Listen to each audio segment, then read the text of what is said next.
원탁의 기자들 K 만나보시죠. KBS 김준범, 서영민, 강나루 기자 함께합니다. 안녕하세요. 안녕하세요. 기자분들도 최근 1, 2주 정말 정신 없으셨죠? 여러 가지 변화되는 것들이 많고 약간 꿈꾼 것 같기도 합니다. 네. 그래도 다행히 또 안정을 찾아가고 있어서 시작부터 지금까지 계속 꿈만 같은. 서영민 기자랑 저도 이제 프로그램 부서에 있는데 그 이제 사태가 터지고 나서 이제 전 팀원이 다 달라붙어서 급하게 프로그램을 2주 동안 만들고 정말 정신이 없었던. 너보다에서도 시사기획 창에서도 계속해서 지금 주간 프로들은 계속 내놓고 있습니다. 그렇죠. 개엄 직후에 또 우리 얼어붙은 자영업 경기 조명한다라든지 또 많이들 노력하고 또 애쓰고 계시고요. 한 달 뒤면은 트럼프 당선인의 취임식이 있습니다. 이제 두 번째 대통령 취임식인데 1월 20일에 있죠. 현지 시간으로. 근데 참 트럼프 당선인 입장에서는 이거 어디서 내가 한번 본 것 같은데 약간 기시감이 있을 것 같아요. 왜 자꾸 내가 취임할 때 되면은 한국에서는 대통령 탄핵이 이루어지는 거지. 공교롭게도 이게 평행 이론이라는 게 좀 있죠, 최근에. 저도 이제 오늘 이 주제를 준비하면서 이제 알게 된 건데 정말 그렇더라고요. 그래서 트럼프 1기 때 이제 미국 대선 45대죠. 그때가 2016년 11월 8일에 대선이 있었는데 복귀해 보시면 사실 이때가 정확히 박근혜 전 대통령 탄핵 정국이 전개될 때입니다. 그렇죠. JTBC에서 이제 10월 말에 태블릿 PC 보도가 돼서 아마 한 달 후쯤에 이제 국회에서 탄핵 소추안이 가결이 됐는데 그게 또 12월이에요. 예. 그래서 아시는 것처럼 이제 그때 권한 대행은 이제 황교안 국무총리가 대행을 했었고 그러고 나서 이제 어떻게 트럼프 1기 때는 진행이 됐냐면 황교안 이제 권한 대행은 2017년 1월에 이제 트럼프가 취임을 하고 이제 전화 통화만 한 3차례 했습니다. 전화 통화 한 3차례 하고 정상회담은 못 했었고요. 그리고 윤병세 외교장관이 3월에 미국을 방문해서 이제 대미 외교의 공백을 좀 메우려고 이제 안간힘을 썼었고 그러다가 이제 2017년 5월에 이제 문재인 정부가 들어서서 한미 정상회담을 6월에 했는데 그게 사실은 트럼프 취임하고 한 5개월 돼서야 이루어졌어요. 다른 나라들은 더 발빠르게 움직였었는데. 그렇죠. 예. 그제서야 좀 됐었고, 그러니까 지금 이제 한덕수 대행은 이제 그제죠. 탄핵 가결 다음 날 이제 바이든 이제 대통령이랑 통화를 했고, 이제 조태열 외교장관도 이제 방미를 이제 검토하겠다. 여기까지는 이제 보도가 나온 상황이라서 지금까지는 이제 한 8년 전 상황이랑 좀 비슷하게 가고 있다. 이렇게 보시면 될 것 같습니다. 그러니까 8년 만에 반복되는 거는 일종의 우연이고요. 우연인 것 같고. 다만 이제 우리가 중요한 것은 되짚어볼 부분은 우리가 8년 전에 트럼프 1기가 출범할 때 방금 강 기자 말씀처럼 우리가 권한대행 체제였기 때문에 기민하게 대응 못했잖아요. 네. 단적으로 비교되는 게 그때 수없이 언급됐었죠. 일본의 아베 총리는 고 아베 총리는 당시에 트럼프 대통령과 정말 저자세 외교라는 일본 국내 논란까지 감수하면서 정말 친해졌거든요. 예. 그래서 일본이 얻어낸 게 많죠. 예. 물론 한 나라의 정상이 다른 나라 정상에게 그렇게까지 할 필요가 있느냐라고 따져볼 부분도 있지만 어쨌든 경제적으로는 일본이 그때 최대 수혜자라는 말이 나왔잖아요. 국익을 위해서. 그때는 우리나라 권한대행은 트럼프 대통령을 만나지도 못했습니다. 트럼프 대통령이 권한대행 정도는 만나주지도 않을 거고 이번에도 이제 그럴 공산이 커서 우리는 왜 두 번 다 이렇지? 이런 생각을 아니할 수 없게 되는 씁쓸한 대목이죠. 네. 그렇죠. 그러니까 이게 사실 이제 미국 법상 트럼프 대통령은 더 이상의 재임이 안 됩니다. 그렇죠. 이번이 두 번째이기 때문에. 우리나라도 바꿀 수 있지도 않을까요? 그렇죠. 근데 우리나라도 이제 대통령 네. 탄핵이라는 비극은 또 더 이상은 생기질 않길 바라겠고요. 근데 이제 우리나라가 8년 전에 어떻게 보면 이제 총리가 대통령 권한 대행을 했었던 그리고 또 외교장관이 발빠르게 또 움직였었던 일종의 경험치가 있다고 봐야 될까요? 그러니까 지금은 또 이제 무엇을 해야 하느냐 이게 또 고민이 되는 시점이잖아요.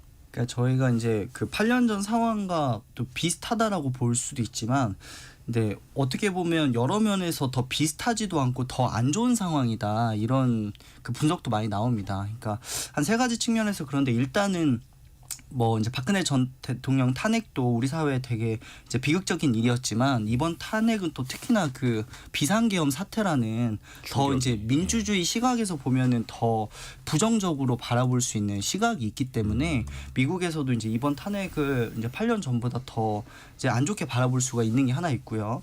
또 하나는 이제 또 8년 전이랑 뭐 여러 가지 그 외교 상황이 동일하냐 이렇게 봤을 때도 그때보다 지금 미중 갈등이 좀 더 심각해진 상황이고 또 북한이랑 러시아 협력도 더 이제 밀접해졌습니다. 그러니까 그 대미 외교의 방정식이 조금 더 높아졌다고 볼 수 있고 또 마지막으로는 이제 그때는 트럼프 1기였고 지금은 2기이기 때문에 그때는 어떻게 보면 트럼프 행정부도 이제 막 들어서서 뭐 한반도 정책을 비롯한 외교 정책을 수립할 때도 좀 시간이 어느 정도 필요했을 수도 있습니다. 그러니까 복귀해 보면 그때 이제 그 트럼프 1기 때 방위비 분담금이 이제 증액 이슈가 우리 사회에 큰 논란이 됐었는데 이때도 사실 문재인 정부 들어서고 한미 정상회담 그때 6월에 했다고 말씀드렸는데 네. 한 5개월 지나서 이 이슈가 나왔었거든요. 그때는 트럼프 1기였는데 지금은 2기지 않습니까? 네. 그러니까 경험도 있고 그러다 보니까 이제 예를 들어서 방위비 분담금 증액 같은 이제 그 우리나라에 이제 부담이 되는 이슈도 그때부터 더 빠르게 그쪽에서 제기를 할 수가 있는 거죠. 이제 그런 면에서 보면 8년 전 탄핵 상황은 비슷하지만 또 더 좀 어려운 상황에 놓였을 수 있다 이런 분석들이 나옵니다. 또 어찌 보면 서영민 기자. 나쁘지 않게 생각할 수 있는 측면도 있습니다. 사실 트럼프도 협상을 통해서 방위비 분담금을 증액해야 된다는 걸 잘 알고 있습니다. 10배로 많이 받을 수 있다라는 얘기도 했고 네. 우리가 요청만 하면 한국은 행복해하면서 방위비를 더 낼 것이다 뭐 이런 말도 했어요. 정말 어찌 들으면 어이가 없는데 근데 분명합니다. 더 많이 받으려고 할 텐데 협상의 카운터파트가 권한대행이 될 수 없다는 걸 트럼프도 알 거예요. 권한대행이 그런 걸 결정해서 뭐 2배, 3배, 4배 분담금을 늘려줄 수 없다는 걸 알고 있을 거기 때문에 어쩌면 시간을 조금 벌 수도 있다는 생각도 들고요. 저는 다른 한편으로는 우리는 이제 알지 않습니까? 그 트럼프가 대북 관련해서는 관여해서 해결해서 성과를 내고 싶어 한다는 점을 잘 알고 있습니다.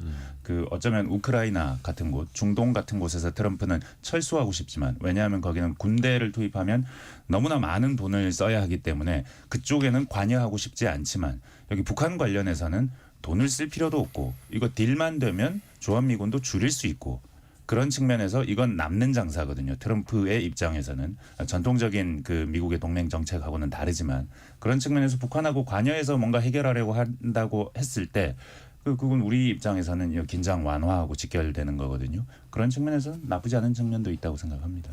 사실 이게 대북 정책도 그렇고 다른 경제 정책도 그렇고 우리나라가 패싱될 수 있다라는 것은 굉장히 좀 심각한 일이잖아요.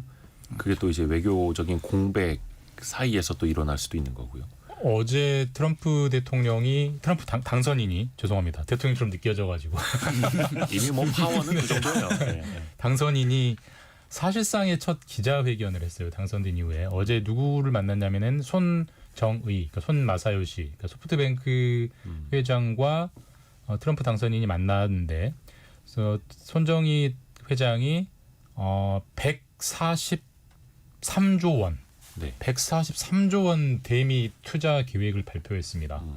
한 기업이 143조 원을 미국에 투자한다는 게 어마어마한데 예. 어쨌든 뭐 약간의 과장도 있겠죠. 트럼프 마음을 살려는. 근데 어쨌든 그 질문 답변을 하면서 본의 아니게 미국 기자들과 질문 답변을 했는데 거기서 중국 얘기도 나오고 그다음 일본 얘기도 나오고 북한 얘기도 나오더라고요. 근데 한국은 아예 언급 자체가 없어요. 그러니까 지금 트럼프 당선인의 마음에서 최소한 우리나라는 후순위에 가 있다는 걸 어제 좀 보여준 측면이어서 뭐 현실이 그렇다는 건 이제 받아들여야 될 것 같고 이제 지금 중요한 건 어떻게 할 거냐인데 뭐 저는 뭐 권한 대행이건 뭐 외교부 장관이건 어쨌든 뭐 우리나라 공직자이기 때문에 우리나라 이익을 최대한 지켜주려고 노력한다고 저는 생각하고요. 다만 이제 권한 대행이 워낙 그 좀 애매한 역할이기 때문에 정부의 힘만 가지고는 안 될 것 같긴 해요. 그러니까 사실상 동원할 수 있는 모든 자원을 다 동원해야 되지 않느냐. 그러니까 대표적으로 대기업. 그러니까 사실 이번에 지난달인가요? 지난달일 겁니다. 현대자동차 사장단 인사가 있었는데 되게 눈에 띄었던 게 보면은 뭐 성김 전 주미 대사든 미국의 소위 말해서 전관들을 많이 사장으로 데려왔더라고요. 그러니까 그게 뭐겠어요? 결국은 새로 출범하는 트럼프 행정부에 대한 뭐 좋게 말하면은 협력 관계, 나쁘게 말하면은 로비 관계를 이제 구축하겠다는 건데 어쨌든 그런 게 우리나라의 자산이잖아요. 그러니까 네. 삼성, SK, 현대, 뭐 포스코 등등 자산들이 있을 테니 이가 안 들든 잇몸으로 해야 되는 것 같고 그런 그 대기업들도 총동원해서 그러니까 함께 해서 회사의 이익이기도 하고 결국은 이제 나아가서는 국가 이익이기도 하니까 그렇게라도 어떻게든 많이 막혀 있지만 빈틈이라도 내려고 노력을 해야 되는 그런 총력 투구를 해야 되는 상황이 아닌가 뭐 그런 생각은 듭니다. 네. 트럼프 당선인이 강조하는 게 특히 이제 경제적인 측면이 많기 때문에 우리도 경제적인 측면으로 줄 건 주고 받을 건 받아야 되는 거고 그래서 또 대표적으로 대기업들이 또 그렇게 열심히 먼저 또 뛰기 시작을 한 거고요. 현대차뿐만 아니라 다른 기업들도 마찬가지죠. 어디들이 또 눈에 띕니까 혹시? 강나루 기자? 뭐 이제 얘기하신 것처럼 그 현대차가 이제 가장 눈에 띄고 기본적으로는 그 이제 정부 차원에서 그 권한대행 체제로 이제 외교 통상 분야에서 역할을 좀 기대하기가 어렵다 보니까 네. 그 민간 기업에 거는 기대감이 자연스럽게 좀 커지고 있는 것 같아요. 특히 이제 대기업 총수들이 트럼프 일기를 겪어봤기 때문에 그때부터 해서 이제 그 글로벌 인맥들을 좀 많이 쌓아왔다는 또 평가들이 있어서 기대감도 더 커지는 것 같고요.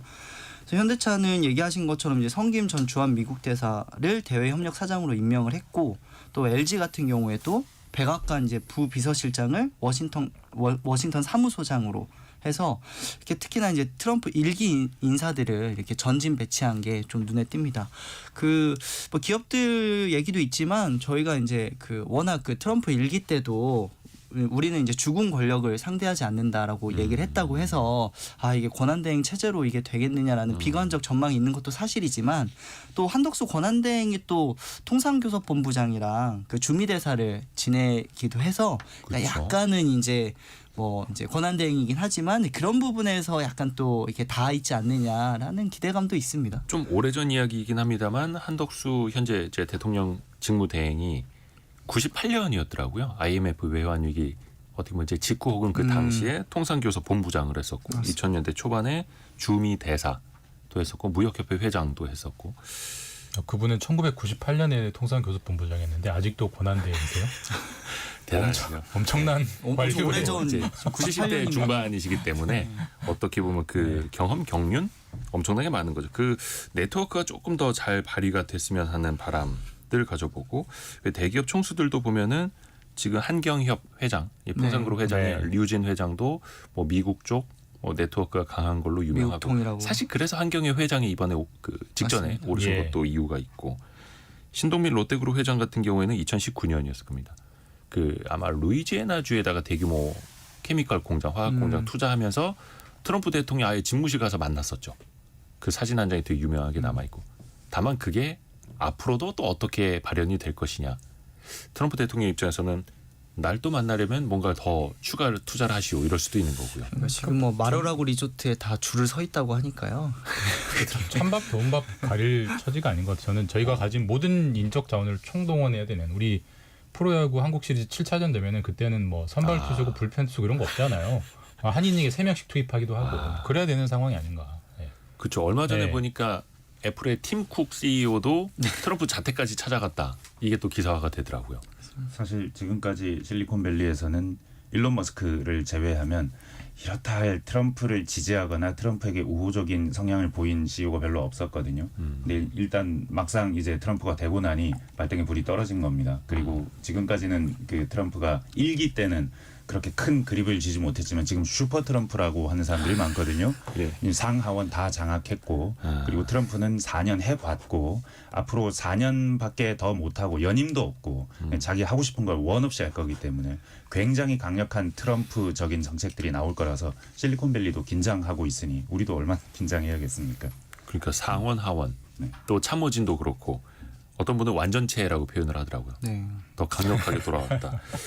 그러니 신경을 안 쓸 수가 없는 거고 그 취임식이 이제 현지 시간으로 1월 20일이라고 하는데 트럼프 당선인이 취임사의 메시지를 살짝 공개했는데 통합의 메시지가 될 거라고 합니다. 아마 당선 직후에 수락연설했을 때도 통합이라는 단어가 들어갔던 걸로 기억을 하는데 글쎄요. 트럼프와 통합 이거 정말 아이러니한 이야기입니다. 뭐 얼마 전에 카멜라 해리스 부통령하고 통화할 때 예. 국가 통합이 중요하다 뭐 이런 말을 했다는데 예. 사실은 그 지난번 대선에서 졌을 때 1월달에 한 말은 정말 그 분열을 조장해서 어쩌면 그 캐피톨 국회의사당을 그 사람들이 무력으로 점거하게 만드는 어떤 단초가 됐다는 평가를 하는 사람들도 있거든요. 그러니까 그렇죠. 굉장히 아이러니한데 사실 지금까지 인종, 성별, 이민자 문제 이런 거에서 트럼프가 단 한 번도 통합적인 메시지를 낸 적이 없거든요.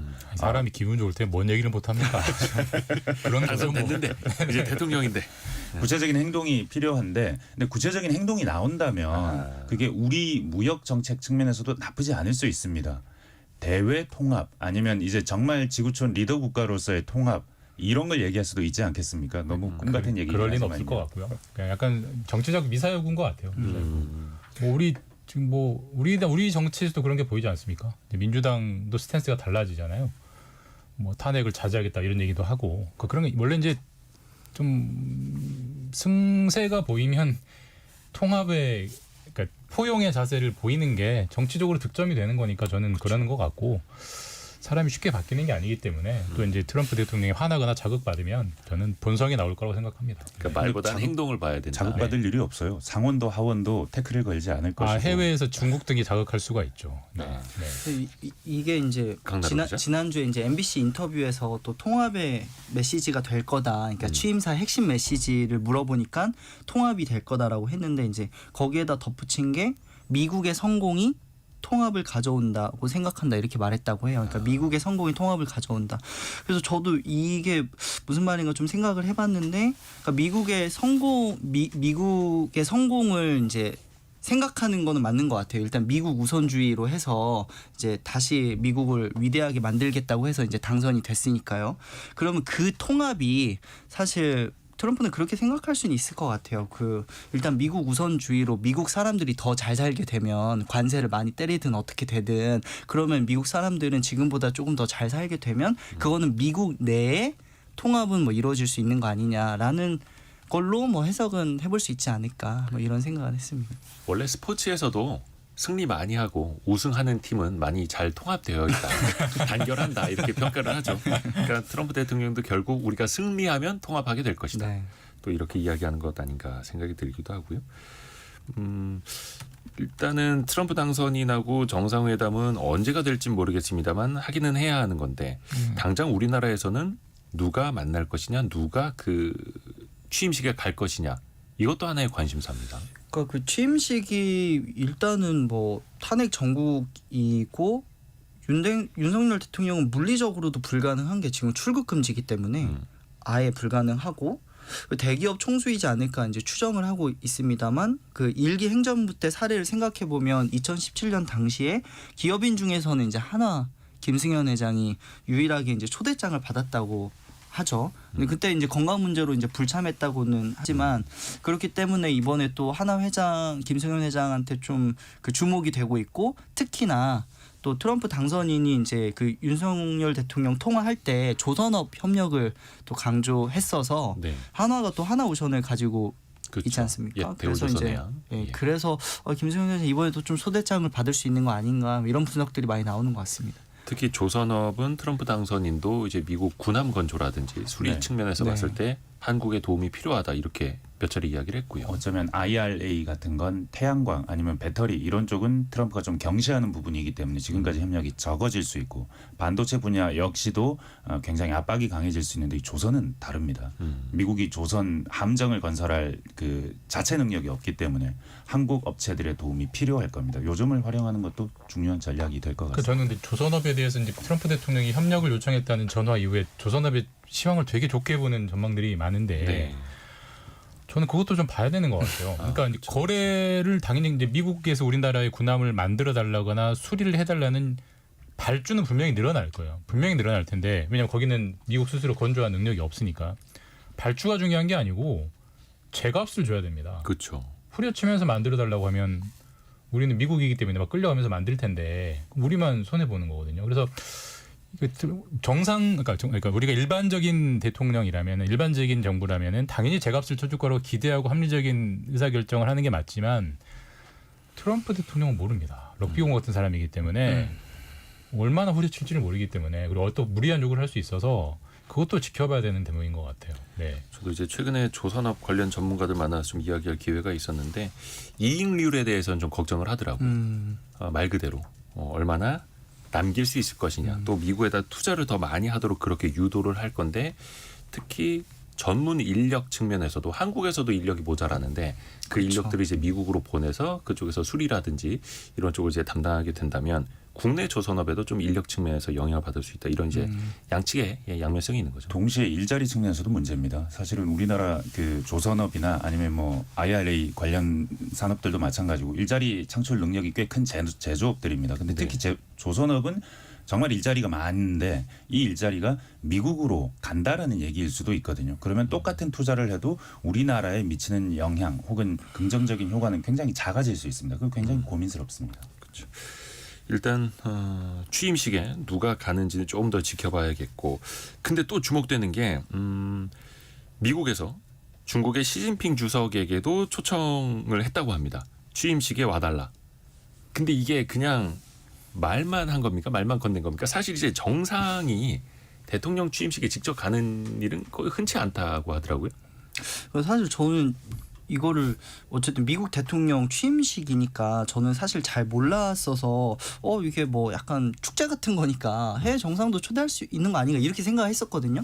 근데 이게 알아보니까 이제 원래 미국은 이제 다른 나라도 그런지 모르겠습니다만 이게 원래 이제 워싱턴 초대 대통령부터 그 나라의 이제 관례에 따라서 해외 정상을 초청하지도 않고 국내 행사로만 취임식을 치렀다고 하더라고요. 그래서 실제로 이제 외국 정상이 참석한 사례가 없고 또 특히 이게 겨울에 취임식이 진행되는데 야외에서 몇 시간씩 그렇죠. 열리기 때문에 그게 이제 정상들을 거기에다가 의전 문제도 있고. 해서 안보상 우려도 있고 그렇다고 합니다. 그런데 이제 이런 상황이 이제 그 미중 간의 관계가 안 좋다는 건 모두가 다 알고 있는 상황에서 시 주석을 이제 지난달 초에 취임식에 초대했다고 이제 백악관 대변인이 공식적으로 밝혔습니다. 근데 이제